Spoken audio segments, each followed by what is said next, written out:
안녕하세요 여러분, 중고차 빡차입니다. 오늘은 중고차 구매를 고려 중이시라면 굉장히 중요한 컨텐츠가 될 것 같습니다. 오늘의 주제는 웬만하면 피해야 할 중고차에 대해서 얘기해 보도록 하겠습니다. 이 차량들을 왜 피해야 하는지, 그리고 어떤 문제점이 있는지에 대해서 같이 알아보도록 하겠습니다. 그럼 가시죠.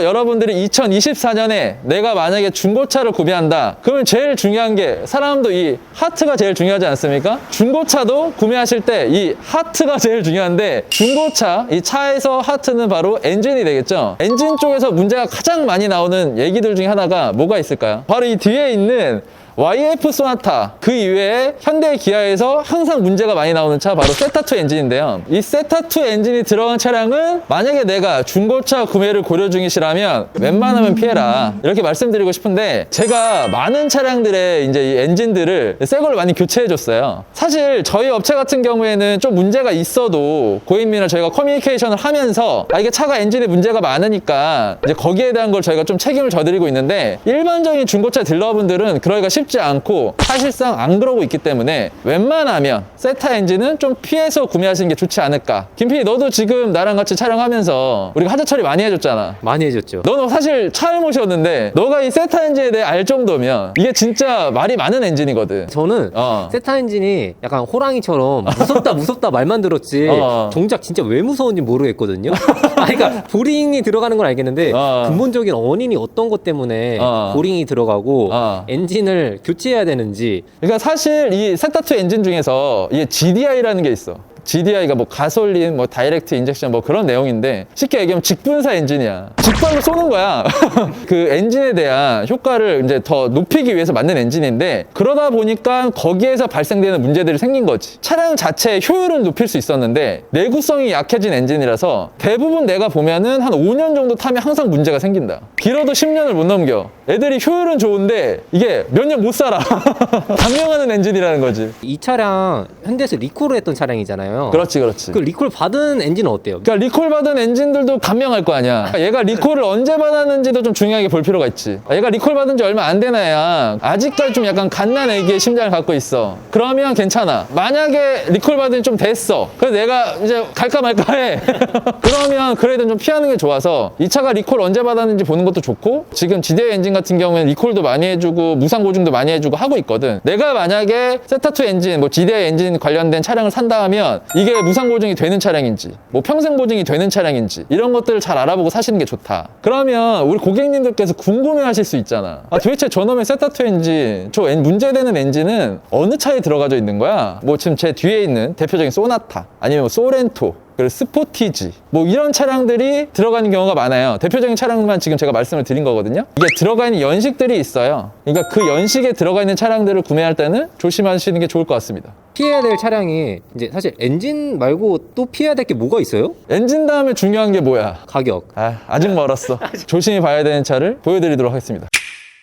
자, 이제 두 번째, 바로 미션입니다. 이 미션만 들어가면 거르라는 댓글이 항상 들어갑니다. 바로 DCT 미션입니다. 쉽게 얘기하면 듀얼 클러치 미션, 뭐 그걸 줄여가지고서 이제 DCT라고 하는데, 이게 사실 DCT라는 것 자체가 나쁜 건 아니에요. 그래서 이것도 뭐 제가 알아보니까 뭐 건식이 있고 습식이 있고 막 그러는데, 그 중에서도 좀 저렴한 차에 들어가는 게 뭐 건식으로 들어가 있는 DCT 미션이고 뭐 이런 얘기들이 있더라고요. 근데 뭐 그런 걸 다 떠나서 우리가 이 DCT 미션에 학을 떼는 거는 바로 이 현대 기아에서 나온 DCT 미션을 타보고 그런 게 아닐까, 그 생각이 들어요. 그러니까 오토 미션과 이 DCT 미션은 사실 좀 달라요. 실제로 운행을 해봤을 때도 느낌 자체가 좀 다르거든요. DCT 미션이라는 걸 타보신 분들은 알 텐데, 가끔 가다가 얘네가 한 번씩 이렇게 뒤에서 한 번씩 쳐요.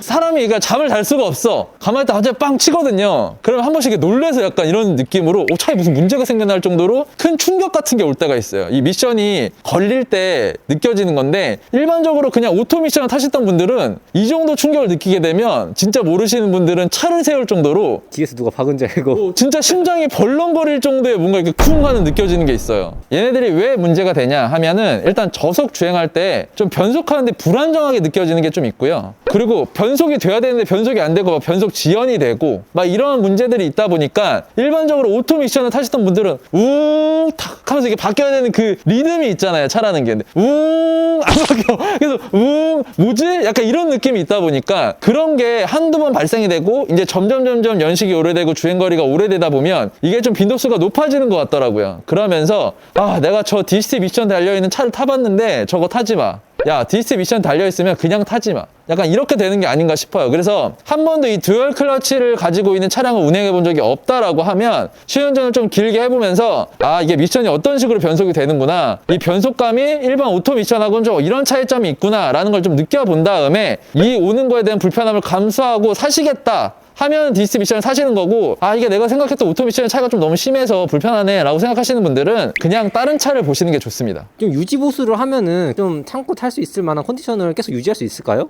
그러니까 일단 DCT 미션을 사시는 분들은요, 제일 중요한 게 뭐냐면 일반 오토 미션처럼 그냥 뭐 어느 정도 되면은 그냥 미션을 갈아주고 이런 게 아니라 정기적으로 이 검사를 받으라고 하는 기관들이 있거든요. DCT 미션 같은 경우에는 이 미션이 변속하는데 문제가 없는지 옆에서 이렇게 기도하면서 이 차가 아직까지 내가 탈만한지 이런 것들을 항상 검사를 해주고 거기에 대해서 수리를 해주면 그래도 오랫동안 좀 타실 수 있는 방안이 될 것 같은데, 일반 오토 미션처럼 봐준다고 하면 그러면 조금 아무래도 내구성이 좀 약한 미션이기 때문에 내 돈이 나가는 그런 상황을 겪게 될 것 같습니다. 전국에서 수원으로 중고차 사러 오는 이유, 허위 딜러 때려잡아서 유명한 빡차 사무실에 방문했어요. 296호입니다. 평일인데도 상담실이 꽉 찼어요. 전화 예약 필수네요. 딜러님들 완전 친절 상담. 아니 잠깐, 딜러님 비주얼 미쳤다. 1시간 추가. 일부러 상담 오래 받았습니다. 크크크크. 차알못이라서 걱정했는데 중고차 빡차에만 있는 점검 리스트로 1부터 10까지 하나하나 체크하고 특이사항 알려줘서 너무 좋았습니다. 그냥 고객이라면 솔직히 중고차 사고 나서 사고차일까봐 걱정이잖아요. 중고차 빡차에서는 모든 차량을 제 성능을 맡고 있다고 합니다. 직접 사고 유무를 확인할 수 있어서 좋았습니다.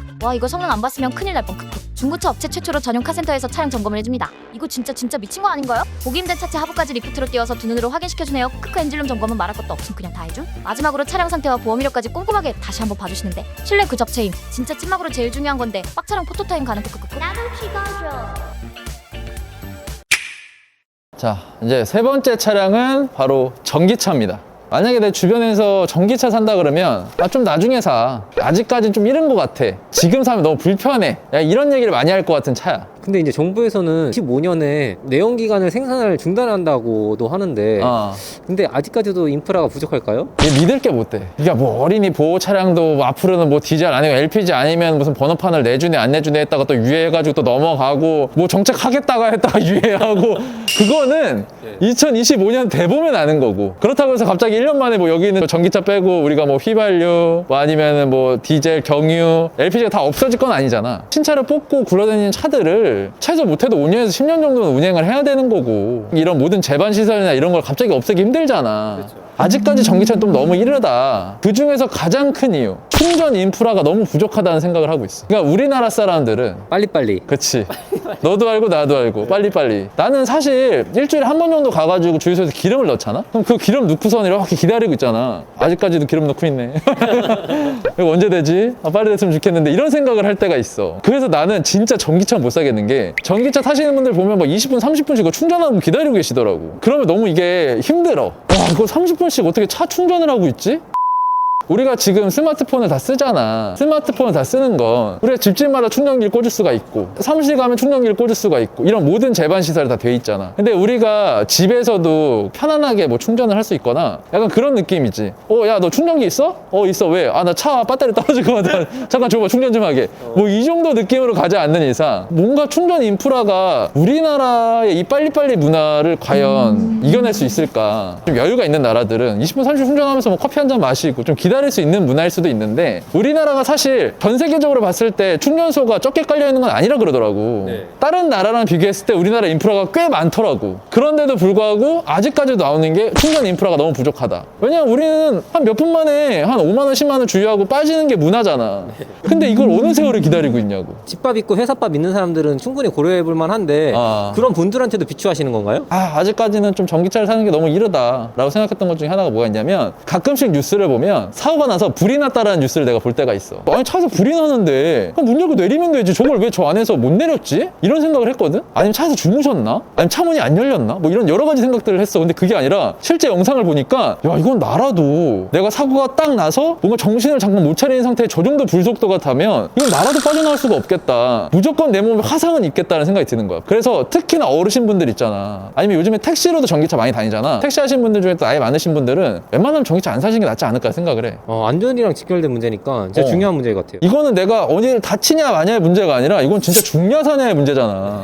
전기차 뭐 이상 있어가지고 문까지 안 열려버리잖아? 그럼 진짜 그 안에서 이제 어떻게 할 수가 없어. 사람이 패닉이 생기면 그냥 죽는 거야. 이거는 내가 봤을 때 20대, 30대 젊은 층도 순간적으로 사고 난 그 정신없는 와중에 막 불나고 이러잖아. 그러면 이거는 이건 진짜 죽겠다는 생각이 들더라고. 좀 안전성을 확보한 다음에 전기차 타는 게 낫지 않을까? 그 다음에 이제 내가 말할 건 뭐냐면 초반에 이 전기차를 사는데 구매 비용이 일반 가솔린이나 디젤 차에 비해서 좀 높다고 생각이 들어. 유지하는 유지보수 비용이 좀 적게 들 수는 있겠지만 테슬라도 있고 아이오닉도 있고 많잖아. 근데 그런 차들이 기본적으로 다 5,000원 넘어간단 말이지. 초반에 내가 좀 들이대기에는 좀 금액 자체가 부담스러운 금액이다. 아직까지 전기차를 사는데 저 정도 비용 좀 너무 과하지 않은가? 말씀하신 대로 추후에 이제 문제가 생겼을 때 배터리에 문제가 생겼을 때 더 치명적인 게 한 다 갈아야 되잖아요. 그러니까 그 수리비도 무시를 못할 것 같아요. 좀 적은 유지보수 비용으로 차량을 끌었단 말이야. 근데 그러다 배터리 한번 나갔어.